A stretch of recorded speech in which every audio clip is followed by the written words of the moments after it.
कहानियां उन मरीजों की जिनको हमने मौत के मुंह से बाहर निकाला। मौत की दस्तक। रात के 3 बज रहे थे। बाहर सन्नाटा था, लेकिन मेरे आईसीयू के अंदर अलार्म्स की चीखें एक जंग का ऐलान कर रही थीं। मैं जैसे ही कॉरिडोर से अंदर दाखिल हुआ, मेरी नजर बेड नंबर 4 पर पड़ी। 28 साल का अनीश। उसका चेहरा नीला पड़ चुका था। गर्दन की नसें फूलकर बाहर आ रही थीं और वो मछली की तरह हवा के लिए तड़प रहा था।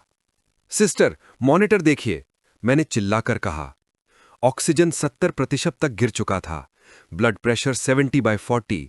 पल्स इतनी कमजोर थी कि जैसे अभी रुक जाएगी। मैंने उसका स्टेथोस्कोप से चेस्ट चेक किया। दाहिनी तरफ मौत जैसा सन्नाटा था। कोई धड़कन नहीं, कोई हवा नहीं। मैंने टीम की तरफ देखा और कहा, यह टेंशन न्यूमोथोरैक्स है। इसके फेफड़े के बाहर फंसी हवा इसके दिल को कुचल रही है। अगर अगले 2 मिनट में हमने रास्ता नहीं बनाया तो अनीश कल का सूरज नहीं देख पाएगा। लेकिन सवाल यह था, एक जवान लड़का इस हालत में पहुंचा कैसे? एक डॉक्टर की सबसे बड़ी ताकत उसकी जांच होती है। मैंने अनीश की फाइल उठाई। सुराग उसके पिछले 4 दिनों में छिपे थे। अनीश जिम का शौकीन था।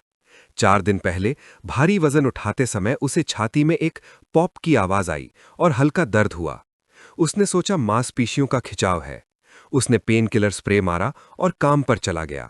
उसने इंटरनेट पर पढ़ा कि चेस्ट पेन गैस की वजह से होता है, तो उसने ढेर सारी एंटासिड्स खा ली। यही उसकी सबसे बड़ी भूल थी। दरअसल उसके फेफड़े में एक छोटा सा छेद हो गया था। हवा धीरे धीरे फेफड़े से बाहर निकलकर छाती की कैविटी यानी कि प्लूरल स्पेस में जमा हो रही थी। आज रात वो दबाव इतना बढ़ गया कि उसने फेफड़े को पूरी तरह पिचका दिया और दिल को दूसरी तरफ धकेलना शुरू कर दिया। इसे ही हम मेडिकल की भाषा में टेंशन न्यूमोथोरैक्स कहते हैं। एक ऐसा गुब्बारा जो अंदर ही अंदर फट रहा था। मैंने तुरंत एक लंबी सुई यानी कि लार्ज बोर नीडल ली और उसकी दूसरी पसली के ऊपर डाल दी ताकि हवा निकल सके। एक आवाज आई, श्श, जैसे किसी टायर से हवा निकलती है। अनीश को कुछ पल के लिए राहत मिली, लेकिन ये जीत बहुत छोटी थी। कुछ ही सेकंड में सुई ब्लॉक हो गई। हवा फिर से भरने लगी। अनीश का दिल फिर से हार मानने लगा। सर, पल्स नहीं मिल रही है। नर्स की आवाज में डर था। मेरे पास अब सोचने का समय नहीं था।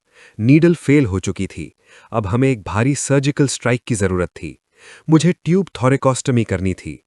ये एक रिस्की ऑपरेशन है, खासकर तब जब मरीज के पास सिर्फ चंद सांसें बची हों।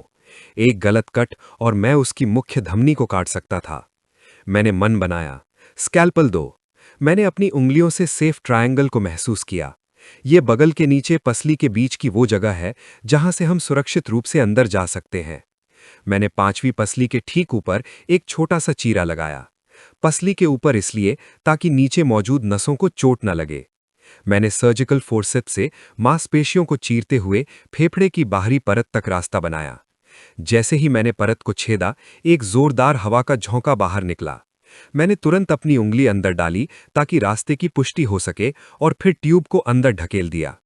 जैसे ही ट्यूब को वाटर सील ड्रेनेज से जोड़ा, मशीन के अंदर बुलबुले उठने लगे। ये इस बात का सबूत था कि दुश्मन बाहर निकल रहा है। अचानक मॉनिटर पर जादुई बदलाव हुआ। Beep beep beep.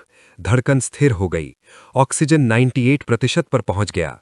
अनीश ने एक लंबी गहरी सांस ली। उसकी जान बच चुकी थी। दोस्तों, अनीश की कहानी सिर्फ एक मेडिकल केस नहीं, एक चेतावनी है। अगर भारी काम के दौरान छाती में अचानक दर्द हो और सांस फूले, तो वो गैस नहीं हो सकती। इंटरनेट पर डॉक्टर ना बने। गलत दवाइयां असली बीमारी को छुपा देती हैं, जिससे इलाज में देरी होती है। अगर अनीश 10 मिनट और देर करता तो कोई भी डॉक्टर उसे नहीं बचा पाता। बीमारियां हमें संकेत देती हैं, बस हमें उन्हें सुनने की जरूरत है। अगर आपको ये जानकारी जरूरी लगी तो इसे अपनों के साथ साझा करें। याद रखिए, जागरूकता ही आपकी सबसे बड़ी सुरक्षा है। अगली बार फिर मिलेंगे एक नए मिशन के साथ। तब तक के लिए मैं डॉक्टर राघवेंद्र आपसे विदा लेता हूं। स्वस्थ रहें, सुरक्षित रहें। जय हिंद। और हाँ, ये कहानी दोस्तों से शेयर जरूर कीजिएगा। अपनी सेहत का ध्यान रखें, समय पर दवा लें, लापरवाही न करें और जरूरत हो तो डॉक्टर से सलाह जरूर लें। आप देख रहे हैं यस डॉक्टर। डॉक्टर राघवेंद्र प्रसाद एक एनेस्थेसियोलॉजिस्ट क्रिटिकल केयर स्पेशलिस्ट और फिजिशियन हैं। वे 20 वर्षों से इस क्षेत्र में कार्यरत हैं और उन्हें एम्स, नई दिल्ली सहित कई संस्थानों में काम करने का व्यापक अनुभव है। Subscribe and press the bell icon to stay updated with our latest health tips and advice. Yes doctor YouTube channel के लिए अस्वीकरण। यस डॉक्टर यूट्यूब चैनल पर प्रस्तुत सामग्री केवल सामान्य जानकारी प्रदान करने के उद्देश्य से है और इसे व्यक्तिगत चिकित्सा सलाह के रूप में नहीं लिया जाना चाहिए। हम सटीक और अद्यतन जानकारी प्रदान करने का प्रयास करते हैं, लेकिन यह सामग्री केवल पोस्टिंग की तारीख तक की जानकारी को दर्शाती है और चिकित्सा विज्ञान में हाल के विकासों को शामिल नहीं कर सकती। इस चैनल पर दी गई जानकारी पेशेवर चिकित्सा सलाह, निदान या उपचार का विकल्प नहीं है। दर्शकों को चिकित्सा निर्णय लेने के लिए केवल इन वीडियो की सामग्री पर निर्भर नहीं होना चाहिए। कृपया अपने स्वास्थ्य के बारे में निर्णय लेने, नए उपचार शुरू करने या मौजूदा उपचार बंद करने से पहले हमेशा एक योग्य स्वास्थ्य सेवा पेशेवर से परामर्श करें। यस डॉक्टर और इसके निर्माता इन वीडियो में दी गई जानकारी के आधार पर लिए गए निर्णयों या की गई क्रियाओं के लिए किसी भी प्रकार की जिम्मेदारी से इनकार करते हैं। हमारी सामग्री देखने के द्वारा आप सहमत होते हैं कि यस डॉक्टर और इसके निर्माता जानकारी के उपयोग या दुरुपयोग से उत्पन्न किसी भी परिणाम, हानि या प्रतिकूल प्रभाव के लिए जिम्मेदार नहीं है। व्यक्तिगत चिकित्सा सलाह और मार्गदर्शन के लिए कृपया एक लाइसेंस प्राप्त स्वास्थ्य सेवा प्रदाता की सहायता लें। हमारी जिम्मेदारी से शिक्षित और सूचित करने के उद्देश्य को समझने और समर्थन करने